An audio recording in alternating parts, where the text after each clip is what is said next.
Hi, I'm Katie, and this is episode 64 of Ornamentations, the first of 2024.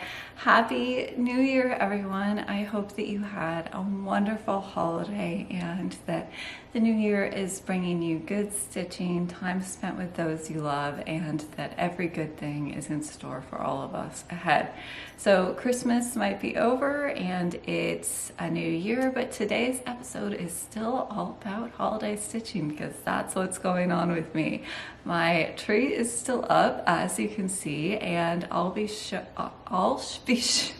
showing you what I've been stitching. I have some finishes, I also have some new starts, and I received some wonderful stitchy gifts as well for Christmas. My mom's needles have been busy, so I'm excited to share that with you today as well.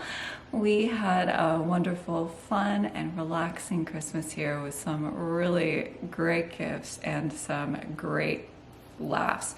My brother gives silly hats to all of us every year for Christmas. We wear them all day. They make wonderful photos. Oh, I might have to move down a little bit. And this one was quite the classic. It made for some truly fabulous photos to just like have this peaceful eye perched on the side of my head all day. Is this the world's greatest fascinator or what? I totally love it. So yeah. Good laughs, good times, although I do have to say, while this ranks up there for some of his best hats, I thought I would get out the #1 all-time classic and share this with you. I'm going to put it on off camera for maximum reveal because this one is amazing.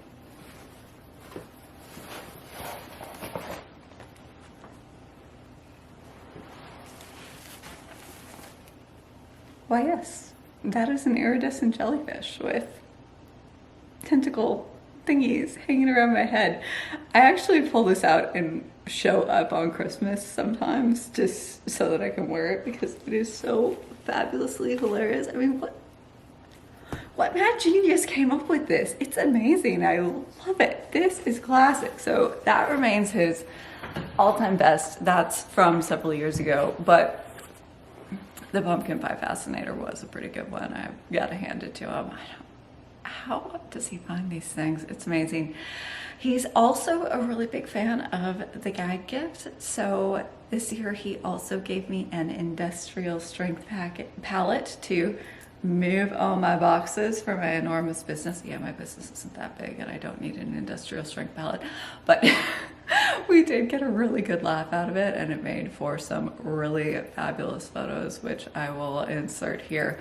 Then later in the day we assembled it and I pushed him around on it like it was Costco and we were kids again. So not really sure what I'm gonna do with it. It's in my garage right now, but we had some good laughs, we got some great photos, and it was a wonderful, wonderful Christmas. I hope that your holiday, if you celebrated Christmas, Hanukkah, Kwanzaa, or whatever it is that you do or don't celebrate, was wonderful, and that you've had a lovely and bright couple of weeks as well, because we certainly did, and had some really good times, and ate lots of good food, and just enjoyed each other's company. So it was a happy and joyful Christmas for us. But let's get on to stitching. One quick business item first, which is that silk wrapped pearl. The only thing remaining until Christmas in July are the extra boxes of size 4 silk wrapped pearl to add for the double scallop finish. For those of you who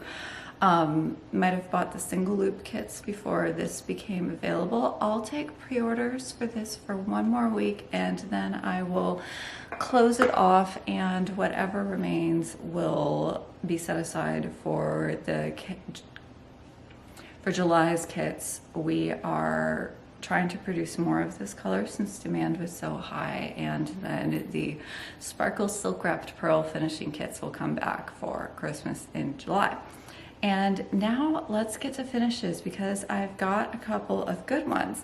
So the last time I saw you, I was stitching Notforgotten Farm Basket of Cheer. I was pretty close to a finish, and I did in fact finish it, although I did have some back and forth on this. So this is on Legacy Linen 38 count Irish coffee. The conversion was published in the last episode. I'll put it again in the description for this one.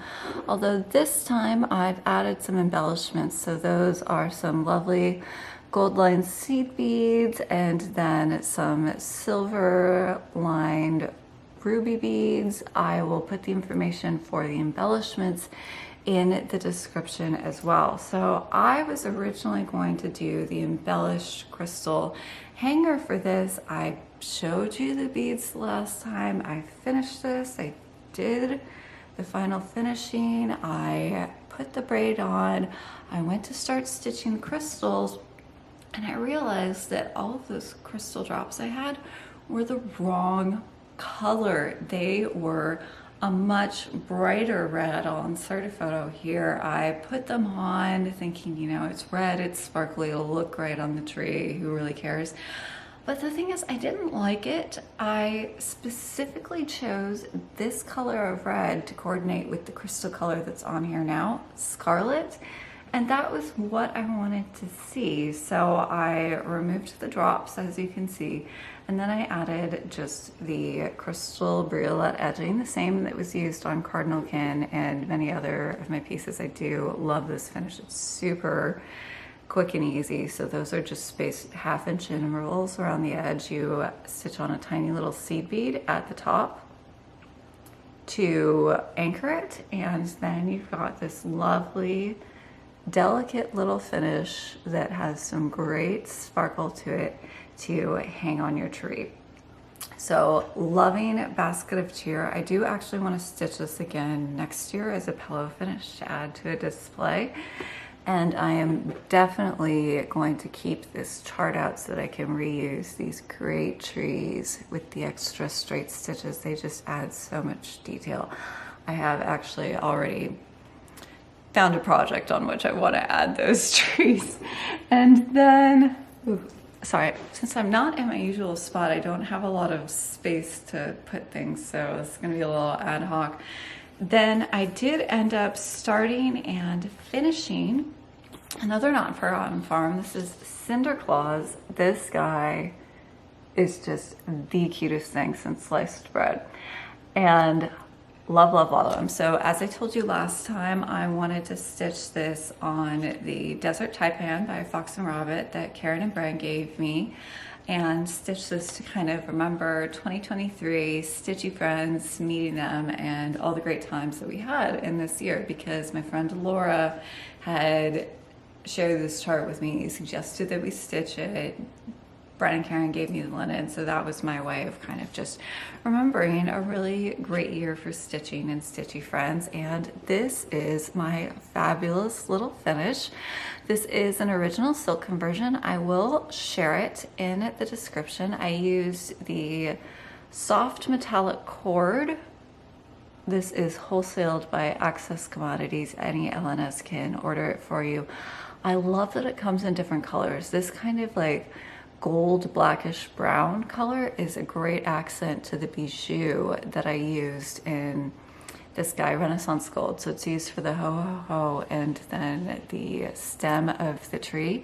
And the sparkle doesn't come through on camera at all, but it does add this great, really subtle sparkle to it that doesn't really take away from the more prim nature of the pattern, but just kind of enhances it. So that I think turned out great. I'm so pleased.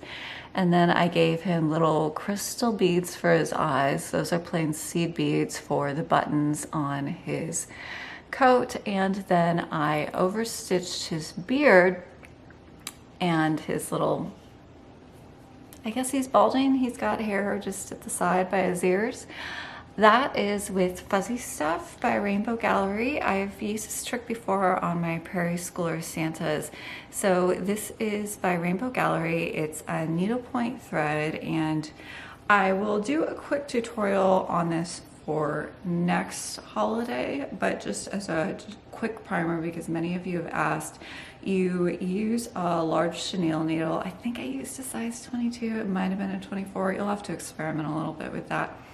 And then you just take long straight stitches, and then you just keep on going over them, go into your previous stitches, just keep on going, overlap them, layer, and then just puff it up until it looks all fabulous and fluffy. If you just do one layer of straight stitches, it's gonna look quite sparse. It won't look anything like this. So you just need to stitch and stitch and stitch and stitch until it looks something like this. But it's really quite simple. And so this is Cinder Claus. I hung him on my tree right before Christmas as a final finish. He looks amazing. I am so pleased with how he turned out.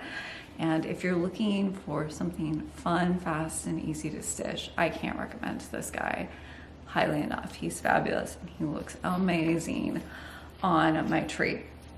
Speaking of crystal hangers that didn't work out, I also tried out a new style of hanger that I've come up with. I'll insert a photo here. I'm so bummed this didn't work for this particular stitch because I think it's great. It's supposed to be peppermint crystals. So those are just alternating clear and red crystal beads in 2 different shapes strung on doubled Swab 103. I love the hanger. It felt like it was overwhelming this guy. He's a little more subtle. I like just the cord that matches the Bijoux, which, did I say the Bijoux's Renaissance Gold? All details on this guy will be in the description. And yeah, it just felt like it was overwhelming it, and I'll have to find a different piece to use this on. You know, am I learning restraint with my Christmas stitching? I really hope not. That would be terrible. I don't like restraint when it comes to my Christmas tree. I want it to be ridiculous and sparkly and covered in sequins and crystals and every kind of ridiculous thing. That's what's fun for me, not restraint. I mean, I love this guy, but I'm a little worried about myself, gotta tell you. And then, so those are my 2 finishes. I do also have some starts to share with you, but the other finishes I would like to share today are gifts. These were some of my Christmas gifts from my mom. She also gave me a new sweater. Yes, it looks just like my other sweaters, but I wear them every day. So that was actually a request from me. She made me a new pair of Liberty London pajamas, which I'm wearing right now. And so, fabulous Christmas. Honestly, the things that excite me as an adult, like child me would have thought of Christmas in which the highlights were ornaments, pajamas, and a sweater was the worst thing ever, but adult me thinks that that's the greatest thing since sliced bread. Let's get to our stitching. Do you really care about my ideas on presents? No. So the first, this is fabulous. So this, she said, is a chart by Erica Michaels, which she made into a strawberry with a little holly leaf at the part. Isn't that amazing? So she actually apologized for the size. She called it a strawberry on steroids, but you know what? Every tree needs some larger ornaments, so I think that's great. I had the perfect spot for it too. I hung it right up when I got home on Christmas. I love it. So she did little running stitches in to decorate the rest, and then added some sparkle, some beads, and this, I am thrilled to report, is an original silk conversion that she came up with herself. Go mom. So fabulous strawberry. Charged by Erica Michaels, but I don't know the name. Oh, he's got a little crystal on his hat too. Oh, love this guy. He's so cute. And then the other ornament she gave me was a Cheswick Company pattern. This is the Snow Gnome. Isn't he adorable? I love him. Fabulous. So those were the 2 ornaments to add to my tree. Since I didn't have a ton of ornament finishes myself this year, that was super thumbs up. And then the last stitchy gift she gave me was a pillow finish, and this one I do recognize. This is Plum Street Hello Winter, although she did not stitch the words because like mother, like daughter, she finished it with just green velvet on the back, added a green bow. And then this is also an original silk conversion. I definitely recognize some of the threads on here. And then she did something that I just love, and I am going to have to try this myself.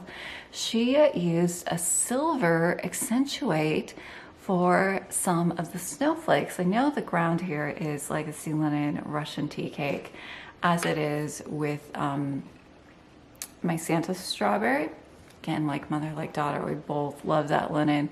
And so that was our solution to making it pop. And the silver on the white with the Christmas colors, it just looks fabulous. I absolutely love it. So again, learning something from my mom, I am going to have to try that trick out myself, and I know what I'm going to be doing it first on, but I love it. Isn't this beautiful? It's just happy and joyful. So this sits like just right there, and I been keeping that out as well as a wonderful thing to add to my decorations. So those were my gifts for my mom. I also gave her a lot of stitchy gifts. I think that's actually all I gave her, really, was just things I made. I gave her nothing else. So I gave her the second Noah's Christmas Ark. This one's mine, and there was a second one which I gave to her. So I'm gonna put that back. I have no room to set anything right now. And then I gave her the second embellished Prairie Schooler Santa. So if you watched my embellished ornament hanger tutorial, you know that there were two of those. The second one went to my mom. There were some sparkly wool felt treasures, including I made two of my gigantic nutcrackers, and she got the other one. And a few other little things. Put that back. I think that's... Sorry, had to sneeze. And then I also gave her the finished and framed version of This Happy Morning by Plum Street Samplers. I had, if you've watched me for a while, I made some adjustments to this to honor my mom's family farm. And she had admired it so much, particularly Tony the Pony over there, that I decided to give it to her for Christmas. And then I added just a little note on the back with a copy of the photo of Tony the Pony and just a little bit about, the changes that were made, why they were made, and that I stitched it and gave it to my mom for Christmas 2023 to document the history behind this particular stitch of this piece. Susan Stanley always really encourages doing that, and I think it's a great thing, especially for framed pieces where it's so easy to just add that information to the back and ensure that what mattered to you about your stitching isn't lost. Speaking of Susan Stanley, oh my goodness, did you watch her latest Flosstube? If you didn't, stop this video. Stop it right now, go over to her channel and watch it and admire the glorious genius that is her tree. I was just struck dumb in awe because oh my goodness, is it amazing. It is the greatest thing since sliced bread. I'm in awe, in love, and envy. It's fantastic. I'm not gonna copy her tree, but I did have a few ideas about maybe doing a little extra tabletop tree for myself next year with some fabulous garlands. Oh, it's amazing. Only Susan would think of this, and it was just the most fabulous distillation and expression of her particular genius, and I loved it more than I can say. So if you haven't watched her latest Flosstube, I'll link it in the description. Make sure that you do, because it's fabulous. I think it's something that every stitcher will love, and it's just so unique, so Susan, and so wonderful. Anyways, getting back to This Happy Morning. So as I said, I had this framed. It was done at University Art in Redwood City. That was my first time using them. I wasn't satisfied with the previous framing job done by a local shop here in Burlingame. I decided to give these guys a try. The Curious Crafters had thought about using them as well. They're pretty reputable framers. Oh, Curious Crafters, you guys dodged a very expensive bullet, because I just gave a quick look at this when I picked it up in the store. I was glad it was done. The timeline had been a little tight. I wanted to give it to my mom for Christmas. So I was just like, yes, great, it's done. Hooray. Took it home. I've been really busy, so I didn't open it back up again until December 23rd, when I finished the little note for the back and went to mount it and wrap it. And then I noticed that, one, they screwed up my mounting job, so I don't think that this is going to show on camera. It's going to get washed out by all the light in here, but they really messed up my mounting job. The fabric is no longer smooth or flat. It's rippling all over the place. I think it looks fine on camera, but in person it's kind of terrible. And then even worse than that. Okay, so, ooh. First of all, I have to find out where it is. There's a reason I missed this in this store. Right there. I don't know. Okay, you might not be able to see this. There's a chip in the glass. This is museum glass. It cost more than the frame, and they gave me chipped glass. And oh, as my father pointed out, it's chipped from the inside, so there's absolutely no chance that I did this. I don't have quality control or something. I don't know. So unfortunately, I wrapped it up and gave it to my mom because it was the 23rd when I noticed this. There was nothing I could do, but it's got to go back this week, and I hope they're not going to give me any problems about fixing this, because yeah, the chip's on the inside. So chipped museum glass. I mean, oh, that's just a really expensive failure. Not impressed. So to those who have asked me if I know of a good needlework framer in the Bay Area, and that's why I'm mentioning this, because I do get asked that, the answer is still no. Disappointing. It looks great on camera though, so I will give them that. And to those who have asked, yes, the kit on this is absolutely still coming in early 2024, I hope.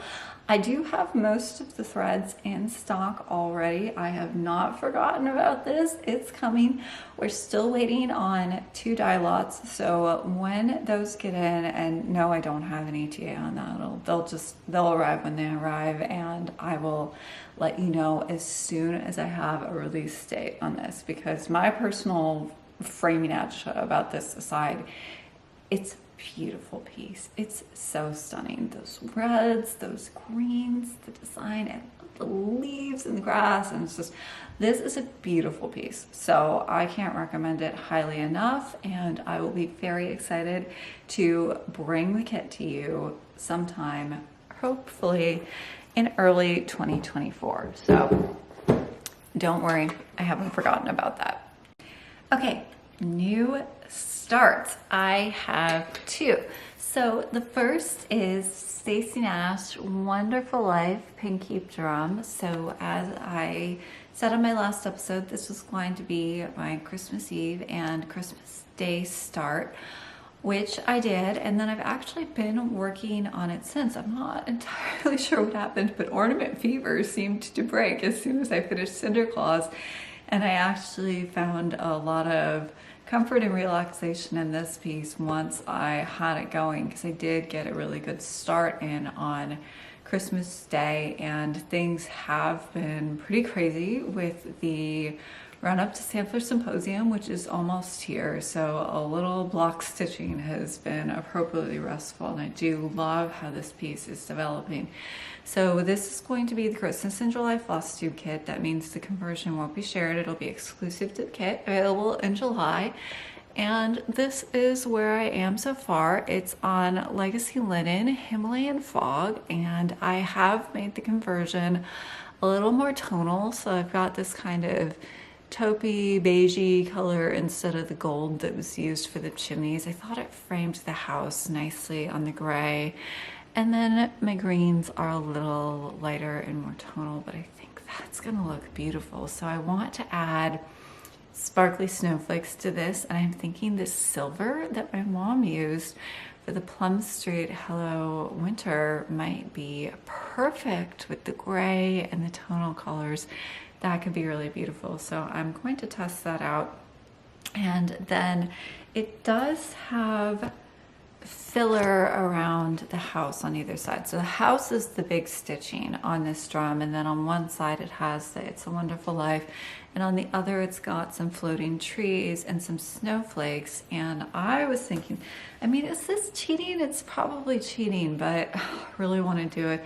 I want to sub out one of the trees on this side with one of the trees from Basket of Cheer. I think that will just add a little something extra. So I did the roof and then two of the hollyberry leafy thingies in the border on Christmas Eve and Christmas Day. And then what I've done since is, everything else is what I've done since. And just, oh, look at how beautiful and sharp those crosses are. So this is what I talk about when I say really sharp defined crosses. If you saw my mini tutorial on how I cross stitch or the specialty thread tutorial.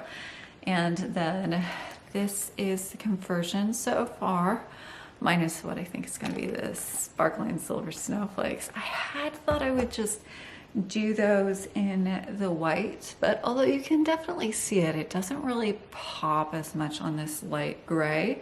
So I'm thinking that silver might just be the perfect sparkly touch for this. So that is Stacy Nash Wonderful Life Pin Keep Drum. I am going to keep working on this. I'm going to bring it to Sampler Symposium with me because not a sampler, but it's perfectly positioned for retreat stitching because I've got plenty of block stitching left to do on that house. So perfect travel retreat project, I think. And yeah, going to be fabulous. So I have really, really been enjoying it. It has really suited my mood lately. And then I did have one other start. So my friend Laura, the serial starter, and I have been chatting about our Christmas stitching, as I think I told you last time. And we are going to do a 12 by 12, not the New Year's Eve 12 by 12. Neither of us had the stamina for that. I was in bed early.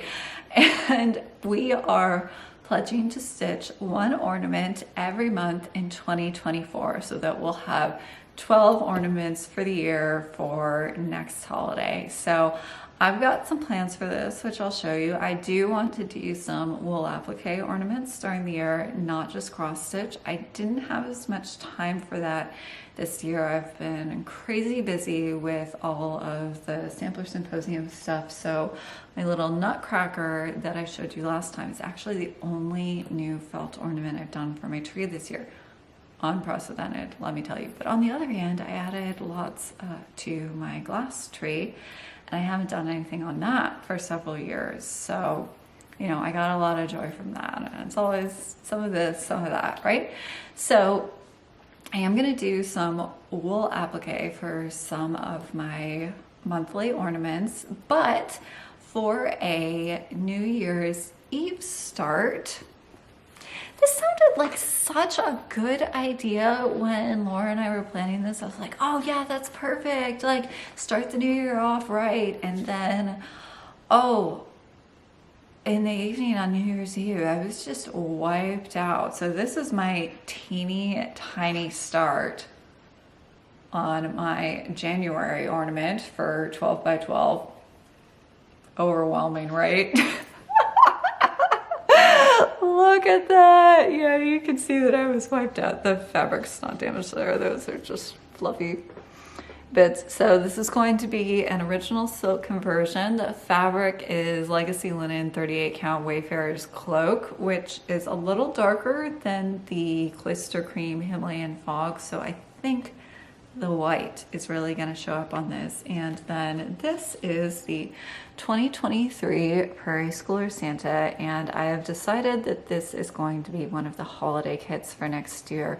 So I'm hoping to do this guy all the way sparkle prim, way more sparkle than prim. So that means fuzzy stuff for the beard, sparkles, sequins for some of those snowflakes, then the little bead edging that I did on my other Prairie Schooler Santa, which you can see in one of last year's holiday episodes, or the embellished ornament hanger tutorial. And hopefully included all of that in the kit so that it would be an all-in-one sparkle festival.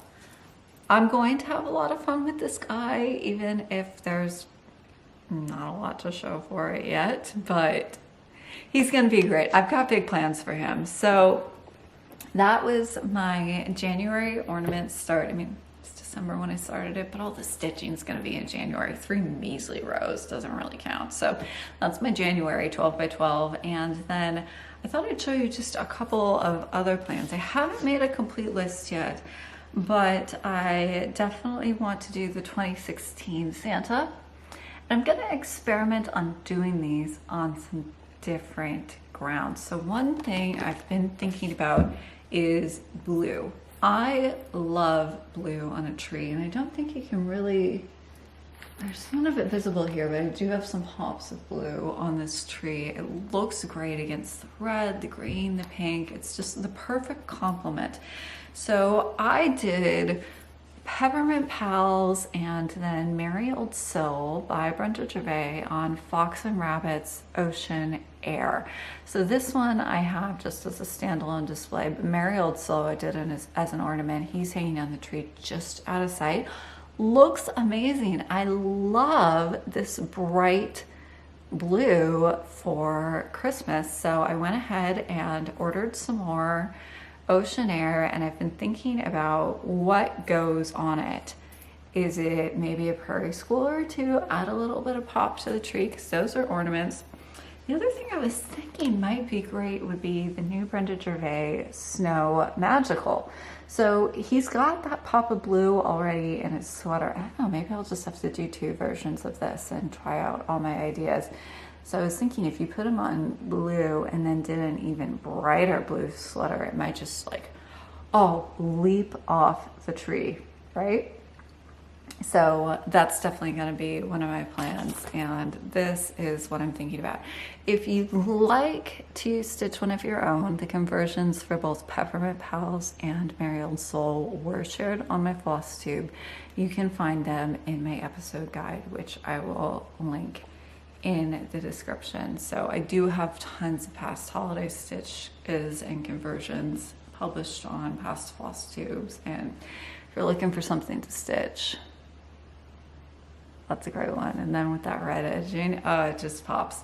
So let's see. I'm also, in terms of just general stitching plans, I haven't forgotten about Parson Brown by Notforgotten Farms. So once I finish Wonderful Life Pink Keep Drum, I will probably go ahead and then start that on the new Smoke Signal, the new Legacy linen color, which I just love.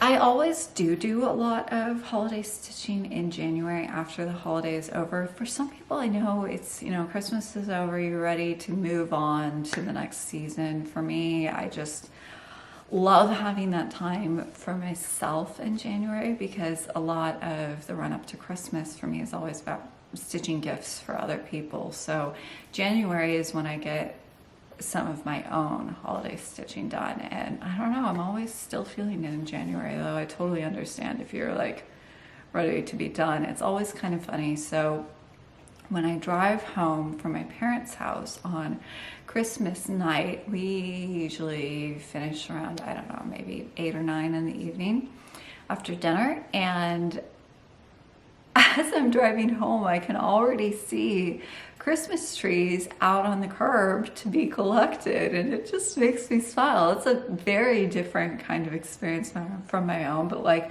They put it up, they had their Christmas, now they're done. It might still be Christmas Day, but like, tree's already down, it's out, it's ready to be collected. If that's the way you do it, no judgment here, but I have to admit, my tree brings me so much joy that I keep it up.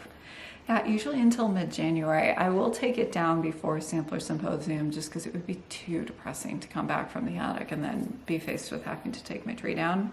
And the new year also meant the launch of my new class, Queen Anne's Pin Pillow. The first lesson went up January 1st. So I'll link to the first lesson went out the morning of the first. Logins were emailed the last week of December. If you didn't get one or both of those, please make sure to check your spam folder. And if you still can't find it, just email me. Or if you're having any trouble logging in, email me. I think I did have a couple of gremlins on Christmas Day. Most people were logging in with no issues, but a couple people did need their logins reset for seemingly no reason at all. They had the information correct. It was, I think, a fixed issue. I don't understand the workings of the internet pretty frequently. I'm not all that tech savvy. Anyways, just as a general note for anyone and everyone, email is always the best way to reach me. I check my email very regularly, but I try not to spend too much time on social media. It took me a week to respond to my comments from my Christmas Eve post. So I was writing Merry Christmas to everybody on New Year's Eve. Sorry about that. It's been a busy time lately. A great time, but a busy time as well.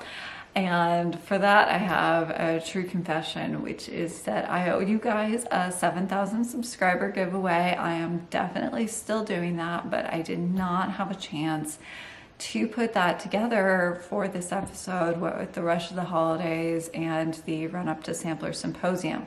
So the 7,000 subscriber giveaway will be for the next episode, but I promise you it's going to be bigger and better because I'll bring home some treats from the attic to share as part of the 7,000 subscriber giveaway. Try saying that 7 times fast. Anyways, so speaking of my next Flosstube, as this episode is now drawing to a close, that's going to be a little late because my scheduled day for filming is right after my return from the attic, and I think I'm gonna be a little wiped out. So after summer school, Contented Needleworker Kim filmed right after she got back. I watched it, I was just like, wow, girl, I am impressed because I was still lying around in an exhausted blob and she was filming a Flosstube. I'm not as strong as she is, so I'm gonna take a hot minute to recover from that, and then I will film my own Flosstube sometime later that week. So TBD, but the next Flosstube will be a little late, and for next time, we'll be talking all about Sampler Symposium. I do have something that I've been working on very diligently and that I will share with you next time. So we'll be looking at that. I'm so excited to share that with you. Can you tell that I'm really excited? I'm so excited. And I'll be talking about the magic at the attic and all the wonders of Sampler Symposium, as well as my own presentation and piece and what I had to share. I hope that you'll join me in something over 2 weeks-ish, because I think it's going to be a fabulous episode, and I hope that you'll join me. In the meantime, Happy New Year, happy stitching, happy 2024. I hope that it is a great year. I'll see you next time, and until then, happy stitching.